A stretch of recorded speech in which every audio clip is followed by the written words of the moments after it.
I got through the names mostly. Some were creative, as my Old Testament professor said in Bridgewater. Say them like you know what you're saying, and everyone will assume that they're saying it wrong and you're saying it right.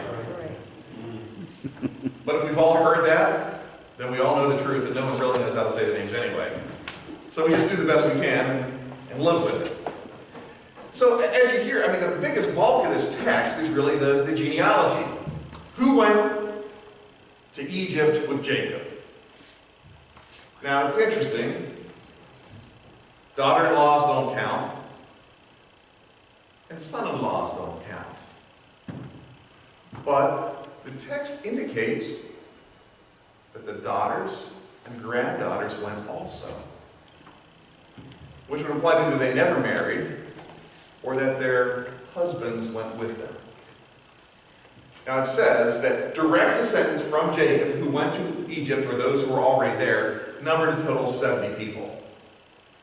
Now I don't know what it's like to move with 7 people, let alone 70, but I'm pretty much convinced that 70 was not the sum total of all the people who went to Egypt with them. So this was a much bigger migration than just 70 people. Now I don't know what it would be like for 70 people to pack up all their belongings and make a trek somewhere together. That's a lot of stuff. But you had a few more people to this mix. Well, probably a couple thousand. And then the livestock and their tents and all their stuff. Now remember, these people are semi-nomadic. They go from place to place to place following their herds as grazing land appears and disappears. They have a regular route that they make. So they are accustomed to packing things up and going from place to place.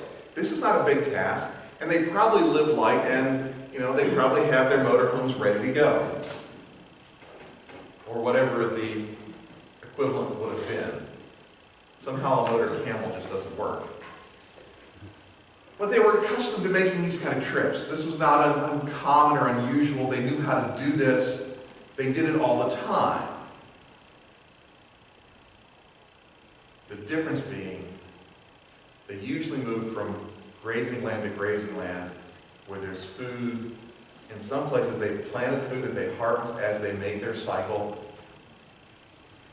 But as they make this trip, they don't know the stops. They don't know where the water is. They don't know where the grazing land is. They don't have things prepared ahead of time. While they're accustomed to making journeys, this one's different than their normal journey. And I suppose it's an appropriate thing for us to think about today. As we move into the future, it's always different. But our culture, the world we live in, is changing in dramatic ways. And some of the things that worked for us 50 years ago don't work now. And so we are kind of like these people. Some things we're accustomed to. But our environment is changing. And we have to adapt as we make this new journey. Pray with me as we start, please. Lord, speak to us through these texts that we might draw insight and wisdom from your counsel, from the stories of your people told throughout the centuries and given to us now for our own understanding, that we might draw closer to you and figure out the way that we need to travel as the future unfolds before us. Give us wisdom. Give us insight. Help us to grow and nurture a community of faith in these changing times. In Jesus' name we pray. Amen. So Abraham's getting ready to move. Jacob is getting ready to move. And they're following part of their normal cycle in the first leg of the trip. That's got to be a comforting thing because they know that part of the trip. They're going to Beersheba. This is a place they've been before. This has been a place where the family has made sacrifices over the generations. It's an important stop. So Israel set out with all that was his.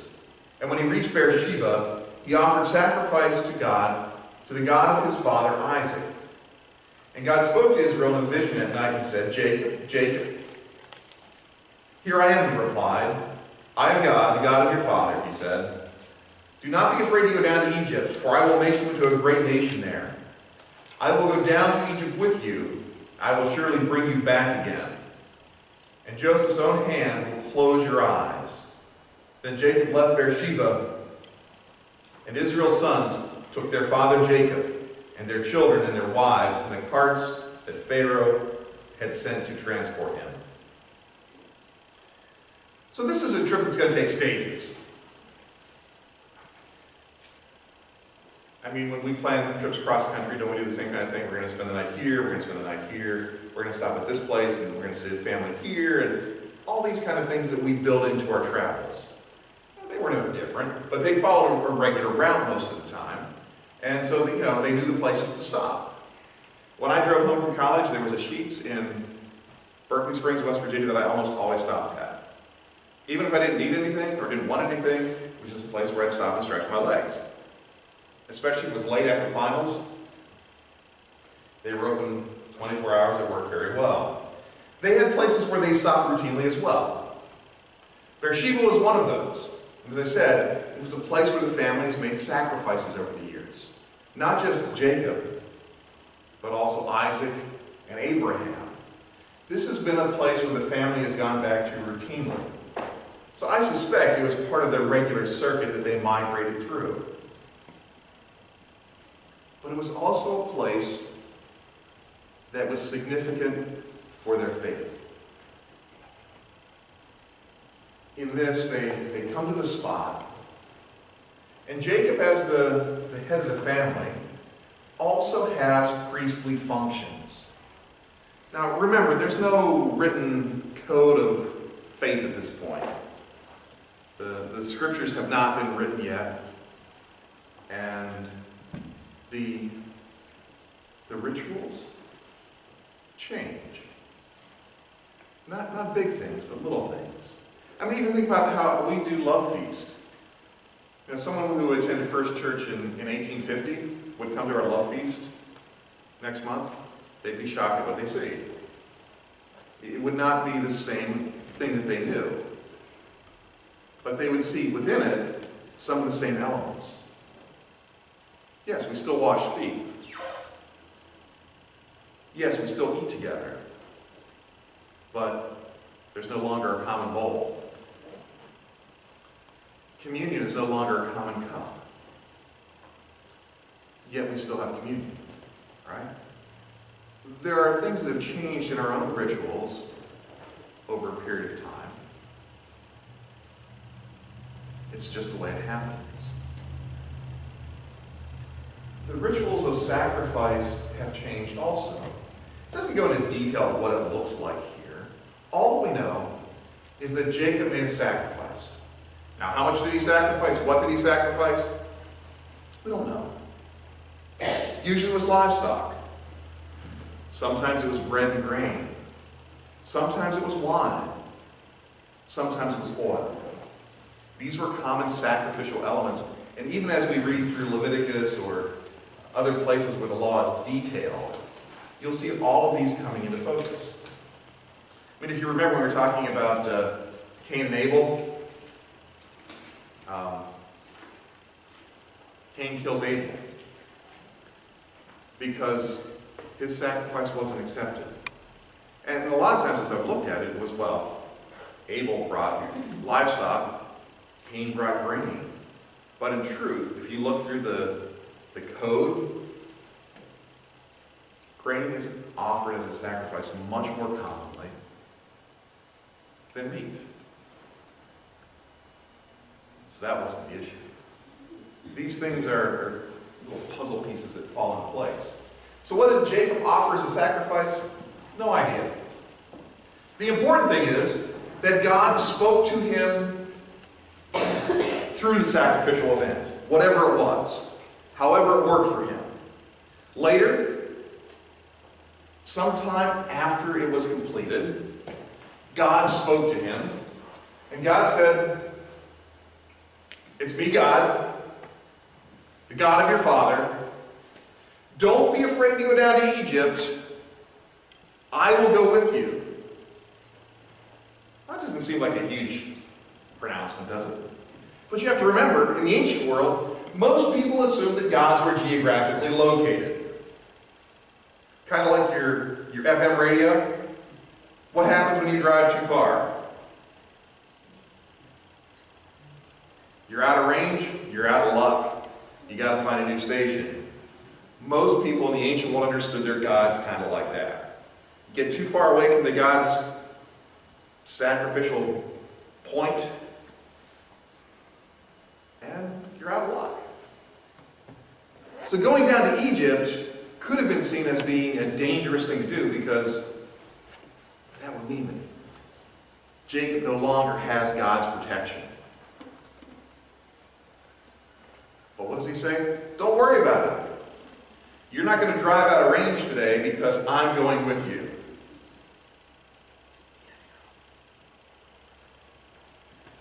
Or I suppose we could update the analogy here and say, when you get too far away from the Wi-Fi base station, you don't get signal anymore. This is God saying, I'm going to make sure you have Wi-Fi all the time. You're never going to be out of range. This is a profoundly different way of looking at gods in the ancient world. And remember, people assume that powerful nations like Egypt also had powerful gods. Now, you've all heard the what if God isn't spelled correctly? What if it's really D-O-G? You've heard that play on the letters. I'm going to borrow that just for a second. Have you ever known a big, mean, ugly dog? There's a junkyard that I used to go to as a kid to get parts to fix my truck. And they had two dogs. One at the gate that went in, close to the shop, and there's another gate out the other end. There's another big dog out there. And if those dogs weren't on the chain, you didn't go in. You see, a lot of people understood their gods kind of that way. They have their territory, and they're territorial, and they protect it. Other dogs and people didn't just walk into that junkyard, because their job was to protect it. And most people understood that the gods were the same way. That the gods of Egypt would have been strong and powerful and big and mean because their nation, Egypt, was big and powerful and strong. In the midst of this 2-year drought that had been going on, they still had food. What does it tell you about their gods? They're taking care of their people. Do you think they're just going to let another god stroll into the middle of their territory and set up camp? Most people would say no. But what does God tell Jacob? Don't worry, I'm going there with you, and if I take you there, I will bring you back out as well. Jacob was a little nervous about this. The family's gone before, but just briefly, in and out. He's also older. And God said, don't worry. Joseph himself will close your eyes. Is that not an odd thing to say? But what's one of the things we do when someone dies? Close their eyes. In other words, he's saying, Joseph will be with you when you die. It's meant to be an encouragement, a source of comfort. This son who's been missing for years, that he thought was dead, torn apart by wild animals. Now his other sons are saying that he's alive and he's in Egypt and he's ruling Egypt. So you're going to see him. And not only are you going to see him, you'll be with him until you die. This gives Jacob what he needs From this point on, they load up the whole family, everything, including the kitchen sink, and they go. They go to Egypt. Now, God's made promises here. While you're there, I will make you into a great nation. Don't be afraid, I will go with you, and Joseph himself will close your eyes. So they took it all, as it says here in verse 6. They took with them their livestock, their possessions they had acquired in Canaan, and Jacob and all his offspring went to Egypt. He took with him to Egypt his sons and grandsons and daughters and granddaughters, all his offspring. Everything's gone. Everything's packed up. Everybody's going.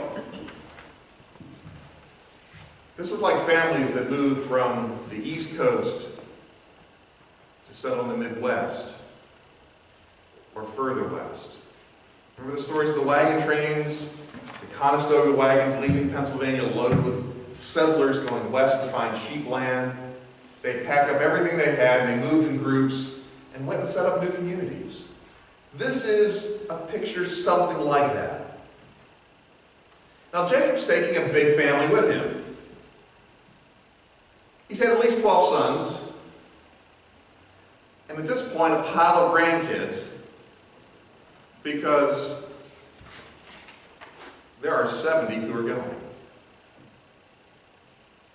So you do the math, subtract a few, and you see his kids have produced a lot of grandchildren. How many? Well, some have died already. Others will likely be born on the way, and others when we get there. There's also sons-in-laws and daughters-in-laws, and they're moving. It says in verse 8, these are the names of the sons of Israel, Jacob and his descendants, who went to Egypt.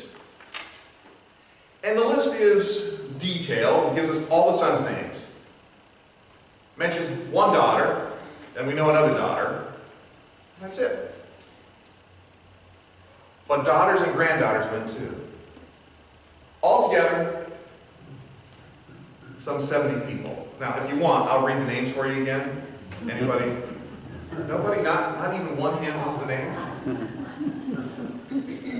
Tough crowd. Not enough memory on the card. Okay. What I will say, if you look, the sons are named, and then the grandsons are named according to the wives. But the statement about which mother these sons come from is at the end of the list. Now, if you and I write a list, a genealogical list of children, who do we put at the top? Oldest. Even before the oldest, what do we put? The father. The father and mother. We put them at the top. This list is constructed just in the opposite fashion. The names lead from the oldest to the youngest, and then the names of the mothers. Yeah, but the mothers go from the oldest to the youngest. Indeed. This type of organization is actually very common in the book of Genesis. You'll find this every time there's a genealogical list done, the name of the fathers, or the mothers, or whoever is being named, whether it's fathers or mothers, is always at the end of the list, not at the beginning. It's counter to the way that we typically do a list. We give it a title and a heading, and then put all the components underneath it. They list the components and then give us the heading at the end. You'll find this, like I said, throughout Genesis. And there are a number of points like this. Many people are beginning to assume that this is actually part of how the book was written, where you find those stopping points where the genealogies end with the name of the parent was the end of a tablet. It's a reasonable way to make the assumption. Now, it's counter to some of the scholarship, but it's also some scholars who are saying it's this way. At the end of the day, I can't tell you how exactly it was written, but I find this particularly intriguing. So, 70 descendants make it into Egypt, with 4 who are already present. Who's already there? Joseph, 2 sons, and Benjamin. Benjamin had a lot of kids. Did you see that on the list? Joseph only had 2. Benjamin had a slew. I was impressed. Because it makes it sound like he's this young boy, 10, 12 years old. But he's got to be a lot older than that because, like I said, he's got a slew of kids. So we get to Egypt. Now Jacob sent Judah ahead of him to Let me try that again. Now Jacob sent Judah ahead of him to Joseph to get directions to Goshen. When they arrived in the region of Goshen, Joseph had his chariot made ready and went to Goshen to meet his father Israel. As soon as Joseph appeared before him, he threw his arms around his father and wept for a long time. Israel said to Joseph, "Now I am ready to die, since I have seen for myself that you are still alive." Judah is acting as the point person. He's not the oldest brother, but if you remember, he was the one who stepped up and made the argument to save Benjamin to keep his father happy in his old age. He's the one who had the larger concerns. He's the one who left the family right after Joseph was sold. He's been a bit of an outsider, but here he's taking the role of a leader. And Jacob sends Judah to get directions. Now, it doesn't sound like a big thing, does it? But they didn't know where the land of Goshen was in Egypt. Have you ever been to a city you didn't know? If you don't have a map or a GPS, how do you find where you're going to get where you want to go? Begin asking questions. Yeah, I don't know what kind of cell service they had, but Google Maps wasn't around then, so I don't know how they got from place to place. But Jacob did something very practical. Judah, go ask your brother how we get there. Now, when someone gives you directions, you never know what you're going to get. Sometimes you get good directions, and sometimes you get directions by things that used to be there. Or they can't get there from here. That one's always puzzled me. So he sends them ahead of time to figure out how to get to Goshen. Now, what we know is that Goshen was in the delta of the river. It was flat land that was well watered and good pasture land. Now I can tell you, the Egyptians had cattle and sheep and goats as well. This would be the part of Egypt where you would raise livestock. Because, when you hear Egypt, what first comes to your mind? Pyramids. Pyramids. And what's around the pyramids? Desert. Not a particularly good place to raise livestock. Now, maybe there was a time when they had nice lawns around the pyramids, but I've never seen pictures of that. And most of the livestock that I've known don't do particularly well eating sand. They need grass. They need water. The delta is the place this would happen. In fact, it's the place where Egyptian shepherds and herdsmen lived as well. Makes sense, doesn't it? So they get directions to Goshen, and Joseph gets in his chariot and goes to meet them. And when he sees his dad, he throws his arms around him and he weeps for a long time. It must have been a powerful experience for Joseph and for Jacob. For years they thought they'd never see the other. Remember the first question that Jacob asked his brothers? Does my father still live? Jacob says to Joseph, I can die now that I've seen that you live.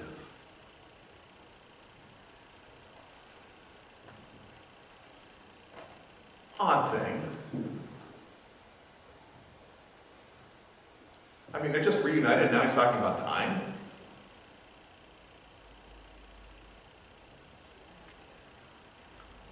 I mean, I know the expression, I've done X, Y, or Z, and now I can die a happy man.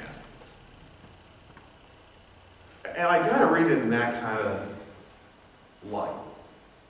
Just because it's the only thing that really makes sense. But I'm also aware of many people who have held on to life for the wedding of a grandchild or the birth of a great-grandchild or some event, a birthday. My great-grandmother died very shortly after her 100th birthday. She said her goal was to reach her 100th birthday, and within a few months, she died. Is that a coincidence? Maybe. Probably not. Part of this story is that Jacob is nearing the time of his death, and he's aware of that. Remember what he said about Benjamin going down? If something would happen to him, it would take my gray head down to the grave. It would kill me, it would be too much. He understood his life was fragile. Maybe he's saying, now my journey's finished.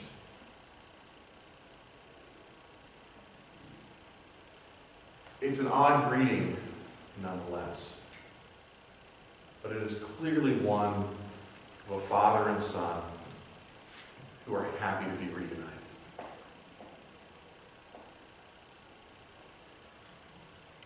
This is where this text gets a bit odd. Listen.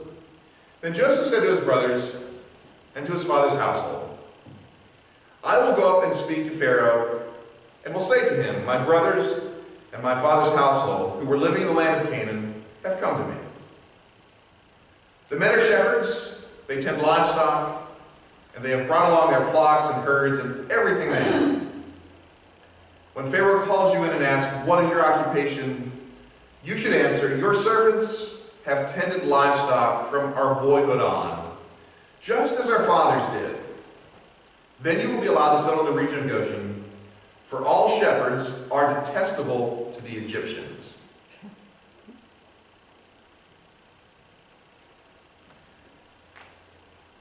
Well, I guess they didn't like ice cream. You gotta have shepherds and herdsmen if you want to have milk, to have ice cream. Go to the supermarket. Something tells me that the giant Egypt hasn't opened yet. But it's a strange thing. I mean, we know that they had cattle. We know that they had goats and sheep. Now, it said at the time of the New Testament that of all the occupations you could have in Israel and in the area surrounding Jerusalem, the worst occupation you could have was being a shepherd. So apparently shepherds have been despised or looked down upon for a long time. But to say that all shepherds are detestable to the Egyptians is an odd thing. In fact, you go to Pharaoh and he says, what's your occupation? You say, tell him you're a shepherd. But they find us detestable. Why would we want to say that? Strange, yes? Well, I had to find out some reason why this is here to make sense of it. It's one of those things that sticks in my head and continues to gnaw at my brain until I figure out something reasonable. And honestly, I haven't figured out anything reasonable yet, but I'll tell you what I found, and you can tell me whether you think it's reasonable or not. Some have argued that what this was about was keeping the family together. Because there are probably other places along the Nile, as you go further inland, that you could possibly graze sheep as well. But that would mean that you can't keep this large group of people and herds together. that they would be broken up into smaller groups and settled in different places.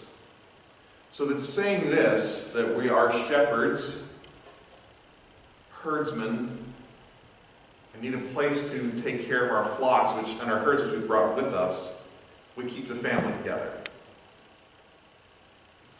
Sound reasonable?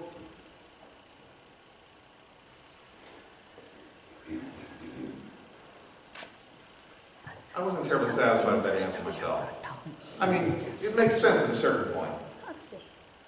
But if there are people that Egyptians think are detestable, why would you let them settle there to begin with? Anywhere.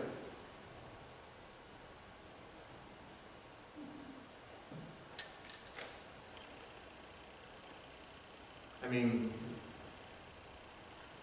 in some communities, immigrants are not terribly welcome, even today. Pat's brother has a sign that hangs in his house that came from somewhere in Delaware. And it said, "Help wanted, Irish need not apply."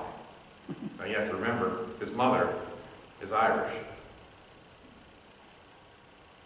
The Irish weren't welcome at one point. Various groups have been marginalized, pushed to the sides, unwelcomed in our country. This is not new behavior for us as a culture. Maybe the Egyptians were no different. Or maybe the problem is the word that we're translating here, shepherds. Maybe it has more to do with being these semi-nomadic herders. Because at one point, and depending on how you construct the timeline of Egyptian history, a large group of semi-nomadic herdsmen who had better technology for weapons took over the delta region of all of Lower Egypt. So if this is after the fact, would a group of semi-nomadic herders be the kind of people you want to settle? No, these are the people we just kicked out. So maybe saying this helps to keep them contained in a place away from others. There's a lot of stuff going on here that's hard to piece together because we don't know the whole timeline. And we don't really know where Joseph fits into that timeline. In my mind, it would make sense that Joseph fits in during that period when the Semitic semi-nomadic herders have taken over Lower Egypt. That he and Pharaoh would have had a reasonable connection because they both understood the same kind of things, came from the same culture. Even though they had adopted Egyptian custom, which has happened on numerous occasions. Remember, Cleopatra was not Egyptian. She was Greek. But she dressed and she spoke like an Egyptian. This has happened on numerous occasions in Egypt, that invaders have adopted their practice and culture. So where do we put Joseph into this piece, this puzzle? Honestly, I can't give you an answer that's satisfying. So you know what I'm going to do? I'm going to say God knows. And I realize at a certain point that's a cop-out, but more importantly, that's not what we need to know today. We need to ask questions about how we deal with immigrants and strangers and people who are new to us. How do we treat those who have no standing in our community? How do we treat those who are unwelcomed by the rest of our culture? Because if we don't, we're standing on the wrong side of the gospel. Throughout the Old Testament, God said, take care of the stranger, take care of the widow, take care of the orphan, the foreigner who lives among you. God never said, be mean to strangers.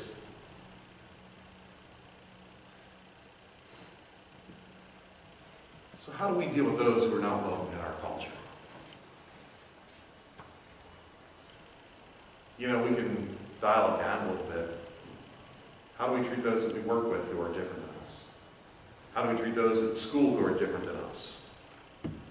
How do we treat our neighbors who are different than us? Do we extend welcome and grace? Or do we treat them as detestable